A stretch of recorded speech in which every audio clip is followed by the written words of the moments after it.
Well, thanks for staying with us wherever you're watching from around the world. We are live from our headquarters here in Lagos, Nigeria. Let's get into the conversation. We'll get to talk about the late 12-year-old boy, Sylvester Romani, who was sadly bullied and beaten to death. We understand that Comrade Ebilade Kerefe joins us live on the program. But Comrade, we'll speak with you on the other side of the program. Let's begin with the COVID-19 pandemic. As indeed we're learning just a moment ago, the United Kingdom has now added Nigeria to the red list category. In other words, of course, there's a ban or restriction of travel or ban travel on Nigeria at the moment. So we're joined tonight by gentlemen across the continent, as well as in the UK, in Pretoria, South Africa. Taiwo Ogunlana joins us live on the program. He's a filmmaker and high school teacher from Freetown in Sierra Leone. We are also joined by an international affairs analyst. Philip Eme joins us live on the program as well. And of course, my friend and brother joins us live from the UK as well. General Practitioner Registrar, NHS England, Dr. Essien Okoredi. Gentlemen, thank you so much for agreeing to speak with us on the program tonight. Perhaps we should begin the conversation with you in South Africa. Taiwo Ogunlana, who is in South Africa, the origin of this particular variant at the moment, the Omicron variant. Taiwo, if you can hear me loud and clear, perhaps we could begin the conversation with you. I wonder what conversations are ongoing in SA, where you are at the moment, as regards this virus and variant.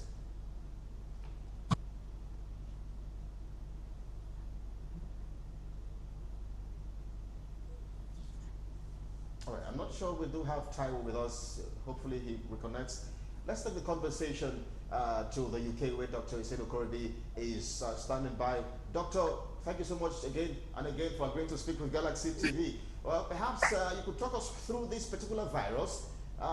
Just how much of a concern should we be having at this time as regards this virus? Thank you very much, Kelly, for having me once again on the show. At the moment, what we are talking about is the Omicron variant of the COVID or the coronavirus. And the WHO themselves have tagged this as a variant of concern. So it means that it is something to be concerned about. On the 26th of last month, the WHO, tagged the Omicron variant as a variant of concern because it was, as you're aware, first sort of discovered in South Africa, and it has continued to spread. And there are still lots of studies being carried out at the moment about this variant of the coronavirus to assess its transmissibility, to assess how virulent the variant is, and also to find out if the vaccines that we have available are effective against this variant. So I think it is of much concern to us, and we'll just continue to wait for researchers to give us more data on the variant. Well, can I also ask you maybe just a similar question? Should we be worried about this new variant?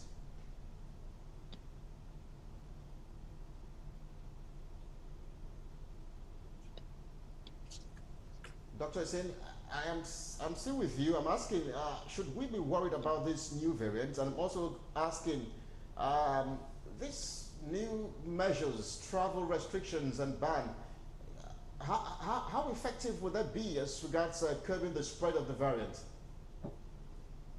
I mean, just less than 48 hours ago, the United Kingdom have, added Nigeria to the red list for countries coming into the United Kingdom. And I mean, going by what WHO have said, a blanket travel restriction would not, in itself reduce the risk of transmission. But of course, targeted measures to stop or curb the spread of the virus is still a useful approach. And I think in the last couple of weeks, the UK have been able to trace at least 20 cases of the Omicron variant in the United Kingdom from travelers coming from Nigeria. So if those people coming from other countries, are quarantined in a hotel as it is right now in the United Kingdom, then to some extent we might be able to just curb, the spread of this variant. But in itself, I don't think the travel bans alone can sort of stop the spread of this variant. We saw it in the first outbreak of coronavirus, where there was massive travel restrictions across the world, and we still saw the Kent variant still spread across different nations of the world. So that tells us that restrictions in itself will not do the work. I mean, we saw the advent of the vaccine, and we saw how effective the vaccine was at stopping hospitalization, stopping spread, and of course, stopping deaths. So hopefully we can get some more data in the nearest future about the vaccine, which I think is the most important thing that holds, regarding this new variant, and not necessarily travel restrictions alone. Well, again, I think we do have Taiwo Gunlano back with us from in Pretoria, South Africa. Taiwo, perhaps again, I was asking you just a moment ago before we lost connection with you, what kind of conversations is ongoing in South Africa at the moment, where, of course, we understand is the origin of this particular deadly variant of this virus? Taiwo?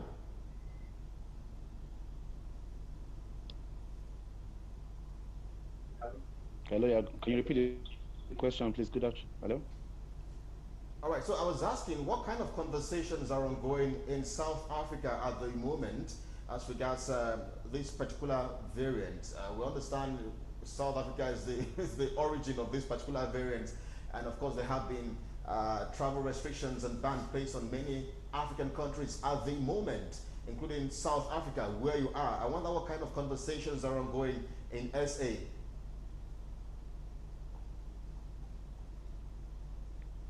Yeah, good afternoon to the viewers.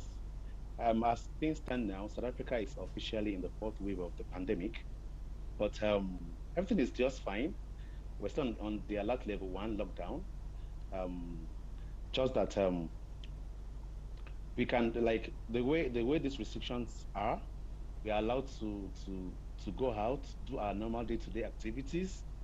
And the president, as it is now, is not even ready to put the country on a lockdown, because they're trying to, balance the forces between curbing the spread of the virus and trying to make people's livelihood sustainable. So, but what they actually want people to do is to get vaccinated, because they believe that if you are vaccinated, then even if you're going to be infected, you can only have mild symptoms. It won't be severe. And in terms of admission, in terms of hospital admission, they said it's not so much. Like, they don't really have many people being admitted. And the ones who are admitted, no one is actually on a ventilator or trying to survive using the oxygen. So I think for now things are still very much okay. I wonder if South Africans feel really Hello. bad and terrible. Yes, I'm still with you, Taiwo, in South Africa.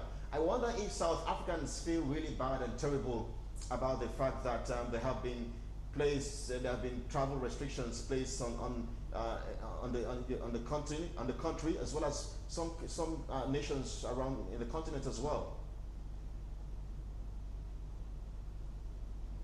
Can you please repeat is the question to me? Yes, it's for you, Taiwo. I'm asking Hello. Okay, just yeah. how are South Africans receiving the news of the travel restrictions and, of course, in the continent generally? I mean, countries around the world banning African countries from making entry into theirs. I wonder how South Africans are receiving this news. To be honest with you, it's really bad. Even the last statement the president made, he actually, got the president of those countries who are actually imposing ban on South Africa to tell them that even the World Health Organization said that restriction is actually the best way to curb the spread of this virus. When this ban when it was imposed, it affected their currency. We saw rand losing value to the dollars and British pounds and other currency. So, and he's been like urging the countries to leave the ban, and I think UK by next they said they're gonna they won't they will leave the ban off South Africa and some other countries as well. But to be honest with you, it hasn't been good.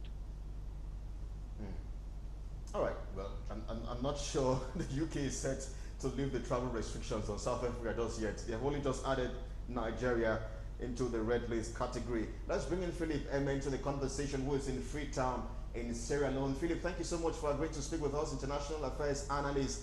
Paint a picture for us of what is playing out in Freetown, Sierra Leone, where you are as regards the Omicron variant of the COVID-19 pandemic. Philip? Thank you very much. It's good to be here with you, Kelly.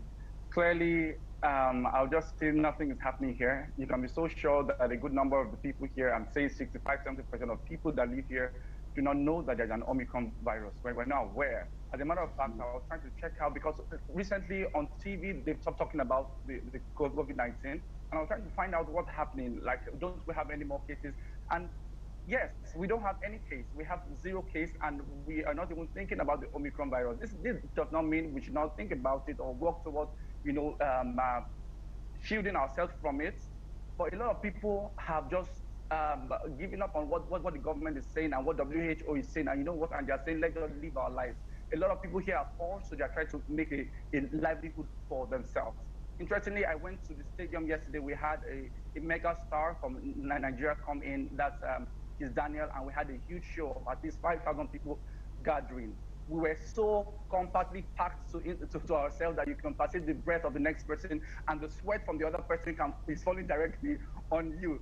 So we don't even think about it anymore. I'm saying no one was there with, anyway, I am vaccinated, but most people are not. But I'm saying people are not even wearing masks, and the vaccination rate here, I can guarantee is less than 2%. I know around Africa is about 7%, but in Sierra Leone, I think it's less than 2%. And once again, I just want to point out that a lot of times we say is vaccine inequity around the world and all that, but clearly also we Africans are refusing to take this vaccine.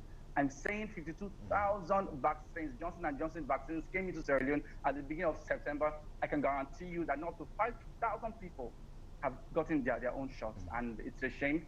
Nonetheless, just to answer your question, nothing really is happening. We have forgotten that the coronavirus exists, and we're just living our lives normally again. I'm not saying it's the way it should be, but that's what's prevalent here.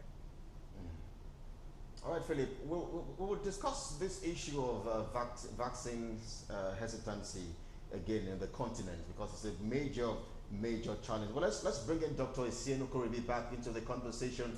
Doctor, perhaps you could help us talk us through which of these variants is even more deadly. I mean, between the Delta variant and the Omicron variant, and then of course with the vaccinations. I mean, just how fortified are we in terms of fighting this particular variant? In terms of identifying the more deadly variant, I would say at this point, Kelly, it is difficult to tag any variant, talking about the Omicron variant, as more deadly, because as I said earlier, we're still undergoing preliminary research regarding the Omicron variant. And it has shown that it has quite a lot of mutation, talking about the Omicron variant, more mutations than the Kent and the Delta variants. But as of yet, we cannot clearly say that the Omicron variant is more deadly or is more transmissible, or it can even be sort of curbed by the vaccine. And this is because we've got very limited data to work with at the moment. But one thing that we know is that the Omicron variant has shown signs of being quite a concern to public health. And this is why measures are taken at the moment to quickly find more information. And, as a general advice to the population is to carry on doing what you've been doing, carry on protecting yourself, carry on using the face masks where possible, because we don't know as much about the Omicron variant as we do know about the Kent and the Delta variants. Well, gentlemen, let's take a breather. When we come back, we'll keep tracking this variant as we discuss other angles to the COVID-19 pandemic. This is Firecrackers, whereby you're watching from around the world. We are live from our headquarters here in Lagos, Nigeria. We're back in just a moment. Please stay with us.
Welcome back. This is Firecrackers.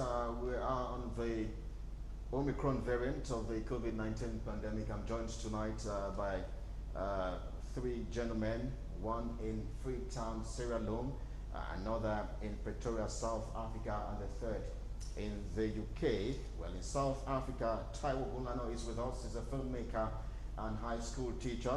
In Freetown, Sierra Leone, international affairs analyst Philip Emma joins us live on the program as well. And of course, from the United Kingdom, General Practitioner Registrar, GP Registrar rather, NHS England, Dr. Etienne Okoribi is also with us on the program. Gentlemen, thank you so much for standing by. Etienne, perhaps we should begin with you, because there are a number of questions, medical questions, I think I would really begging for answers. There seems to be this Cold War between the World Health Organization and, of course, the European Commission. For instance, the WHO says the travel ban cannot stop the spread of this new variant, while the European Commissioner, Ursula von der Leyen, some days ago had said, look, it's time for Europe to increase travel ban or restrictions. I wonder if this war, this sort of Cold War, is good for us at this time. I mean, ending this virus, if you may. And then let me also ask you this other question. As a front-line worker, have you seen more positive cases in very recent times? Have you seen a lot more positive cases in very recent times in the UK where you are? Thank you, Kelly, once again. I would say that it is true that the European Union leadership are considering a lot more stricter measures regarding vaccine uptake and making it, if I should use the word, mandatory for residents in the European Union. And of course, this is a tricky area to discuss, because there are people who have legitimate reasons why they have refused to take vaccines, and we cannot infringe on people's personal choices and decisions. They have also pushed for tighter restrictions, talking about travel restrictions in and around the European Union. But as I said earlier, we should stick by what the World Health Organization is telling us, and they have advised against blanket travel restrictions from countries. So meaning that because we've got a new variant doesn't necessarily mean that countries should issue out blanket restrictions and say we're banning countries from Africa, we're banning countries, because we've got COVID in almost all nations of the country, or of the world rather. And so blanket restrictions would not do us any harm or any good. I beg your pardon. So instead, WHO is asking for more surveillance of cases, more reporting of cases, and ultimately, of course, more vaccination uptake by the residents in different countries. So I would say that one, the EU leadership, of course, would struggle a little bit in making vaccine, of course, mandatory. We know how important the vaccine is, but of course, it is tricky when you decide to make it mandatory, even though we've already been seeing in areas where they've attached the vaccine to things like going to the pubs, going to watch a match, and just to encourage the uptake of the vaccine.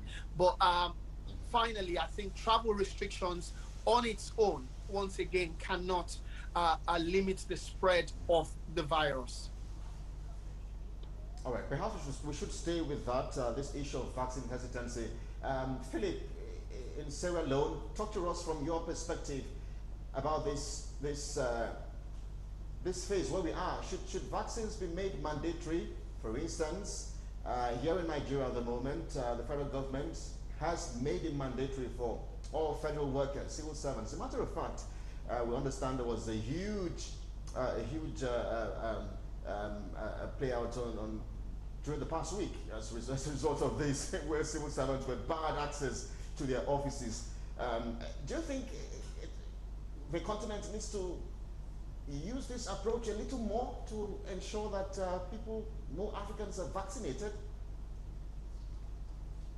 Yes, I would not be able to say that it should be mandatory, but I think it should be impressed more, because it's very important that we get rid of this of COVID-19 once and for all. Because we have so many diseases around the world, and we've only been able to eradicate just smallpox, and I think maybe polio.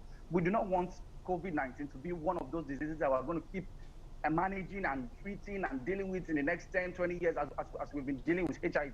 All right, since we're able to catch this early, this is not the 1970s or 1980s. This is 2021. If we're able to catch it, why not deal with it? Why not put pressure? I'm careful about not saying make it mandatory, but put pressure on people in any way possible, or most ways possible, to make sure that they get this vaccine. It's very important. I am tired of hearing spiritual leaders coming up to say that you don't take it because it's a sign of this and it's a sign of that, and all these other conspiracy theories. They are not necessary. And I understand it. I understand that we as grown-up Africans, we never really took vaccines as grown-up people, all right? But as children, we took the HPV, or now they're taking the HPV, then the hepatitis, and so many other vaccines as a child. You took all those vaccines. Our mothers were taking us to the clinics and the hospitals for those vaccines. So because we're children, we're used to taking vaccines that way. Once we're above maybe 20 or 21 or so, we are not used to it anymore. We don't want to take it. So we're just hesitant, we're scared, and we're saying, and all these conspiracy theories are coming up that if you're going to die at this age or something's going to happen, and they're all lies. For crying out loud, more than 4 billion people around the world has taken the vaccine. Everyone is fine. It is just for this whole thing to go away and never resurface. Well, perhaps let's take that conversation to South Africa, where Taiwo Gonano is also standing by, high school teacher and filmmaker. Taiwo, I hope we have you with us. I'm not sure if we still do have you, but if you are with us, Taiwo. I'm here with you. All right, great. Yes, fantastic. So is it time to make these vaccines mandatory in South Africa, especially with this emergence of these new variants, this very deadly variant of the virus? Yeah, the government is doing all they can to make sure that everyone is vaccinated. But the problem here in South Africa is, I think last month, they had their local government election where people were coming out in numbers to campaign for the politicians. So people are now like, okay, where was the virus when people were campaigning? And that's you guys have voted. Now you want us to start believing this Omicron or whatever. Guys, we're not going to take this vaccine. But government is trying all they can, giving people the kind of information that will not get them scared from getting vaccinated, because they believe that is the only tool, that is the only thing you can do to liberate yourself from getting a severe symptoms, even if you have got the COVID virus or what, yeah. So that's what the government is doing. So I think with what they are doing, people should and they will be able to vaccinate. And even at place of work now, they are making it mandatory. If you don't have your vaccination card or proof of you being vaccinated, they might not even give you the access to enter your workplace. Yeah, they are doing something. Even when you go for shopping, it's going to be the same thing before you can club or even get alcohol. Yeah, and they are making it mandatory now. All right, gentlemen, I'm going to ask you Hello. guys, yes, thank you so much, Taiwo, for that. I'm going to ask you guys a very simple question that demands a yes or no answer. Perhaps we can put up all our guests on the screen so we can have them. The question is very, very simple. The Nigerian government received the delegation of South Africa early last week. Cyril Ramaphosa was here in the continent.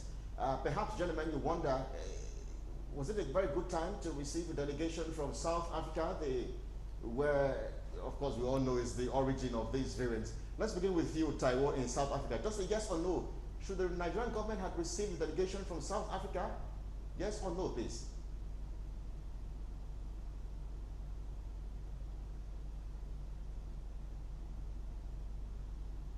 Taiwo, I'm not sure you heard the question, Taiwo. The question is very simple. The South African president was in Nigeria last week. One people criticized Mr. President here in Nigeria, Mr. Muhammadu Buhari, about receiving the delegation in the middle of such a heavy discovery of this new Omicron variant, which is really very deadly, and all of that. Do you think the president should have received Mr. Cyril Ramaphosa from South Africa? Yes or no, please?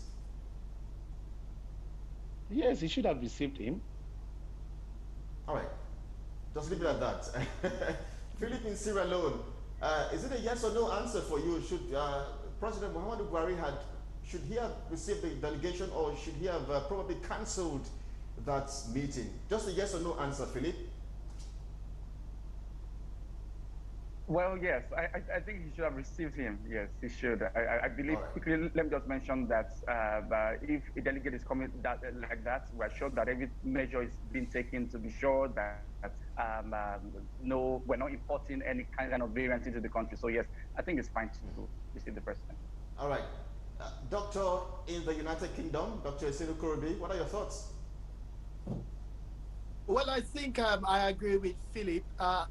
If local protocols have been followed to ensure that people coming into the country, whether a president of another country or a normal citizen is coming into the country, as long as protocols are in line with the World Health Organization standards have been followed, then I think, yes, if other people can come in from other countries, then I think the president of South Africa can also come into Nigeria with no problems, especially if they've had their vaccines as well. Let's stay with you, Dr. Esenu Koribi. I mean, Pfizer, I think some weeks back said 16 and 17 years old we're going to get vaccinated. I don't know if there's such vaccinations has commenced in the US, but is that a great idea? 16, 17 years old vaccination campaign? Great idea, you think?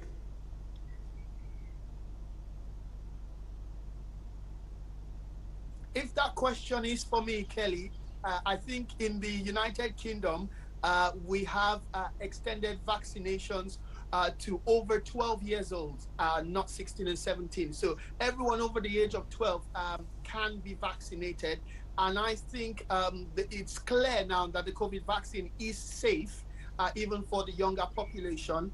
And I think extending it to younger population, I think for me is a step in the right direction. So I think across the world as well, we should continue to extend the vaccine to the entire population in a bid to reduce the transmissibility and the spread of the coronavirus.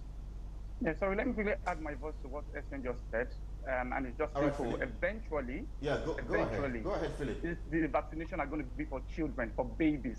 So if we're able to vaccinate everyone now, in some months or some years' time, it's just going to be for babies. So they just have to do everything they have to do to get everyone vaccinated now and now make vaccines, as I said, very safe vaccines for babies so that we don't ever have the reoccurrence of COVID-19. All right, Philip, gentlemen, let me ask you this question, maybe just one final question before I let you go, gentlemen. And it is very simple. The continent, it does appear, does not have a solution just yet for this virus. I mean, it's been over a year now. No African country, I stand to be corrected. I know there have been laboratories in South Africa trying to carry out some investigations into the virus and all of that. But just yet, no African country has a solution just yet to the virus, the COVID-19 pandemic, whether Delta variant, whether Omicron variant, whether Kent. Philip, what exactly are the lessons for the continent? Thank you very much for that question. It just makes us look at ourselves and think about ourselves more, and to a large extent, bow our heads in shame. They banned 8 Southern African countries. Now, only 2 countries had the Omicron virus. That's South Africa and Botswana, I think. Why are you banning the rest of them? Because every time they think about Africa, they think about poverty and disease.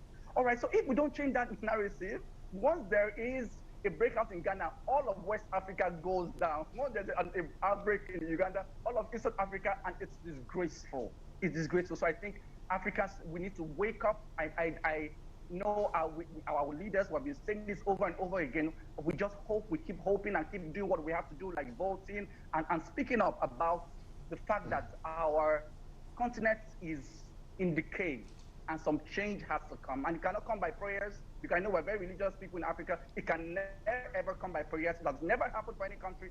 It's going to happen for any country also in Africa. So, but we have to put our legs on the wheel and start things moving and get things moving. Things have to change. If not, we're going to keep bowing our heads in shame like this. All right, Taiwo in South Africa. Taiwo, what are your thoughts? Very briefly, please. Lessons for the continent as regards the solution to the virus. I think it's high time we all stood up as Africa to say no to the way we're being treated by the Western people. It's so discriminatory. It's dehumanizing as well. So, and I think African leaders, they have to wake up, and we as youth as well, we need to like vote in the right people, so that this could be the voice for us, so that we can actually be liberated from all this oppression. Because I see this as an oppression. Why will, because, and this variant of a thing, it's not only, it didn't even start in South Africa from the way I read it. It started from even in the Europe. It's been there for months. So why are they doing this, or why are they imposing this ban on Africa, especially Southern Africa? All right. It's so uncalled for. They must change, actually. Well, we hope so. Dr. Sen, we are absolutely pressed for time, but what are your closing thoughts as regards this Omicron variant, maybe from a medical perspective? From a medical perspective, I think that as time goes on, we might still see some more variants come out for the coronavirus. But just as we have all said in this discussion today, one thing remains key, is that people should get vaccinated. And if there are people listening in today who have been yet to receive their vaccines, the advice is get vaccinated and help the next person to prevent the spread of COVID. Well, gentlemen, I'd like to thank you most kindly for your thoughts, views, and insights. Really very interesting conversation. Perhaps we could put our guests up on the screen. Thank you so much, gentlemen, of course, for your time and your thoughts, your views. Indeed, filmmaker and school teacher, high school teacher in Pretoria, South Africa, Taiwo Ogunlana. Thank you so much for speaking with us on the program this afternoon. From Freetown in Sierra Leone, we also had Philip Eme, an international affairs analyst. And of course, from the United Kingdom, Dr. Essien Okoribi, GP Registrar, NHS England. Well, that does it for us on this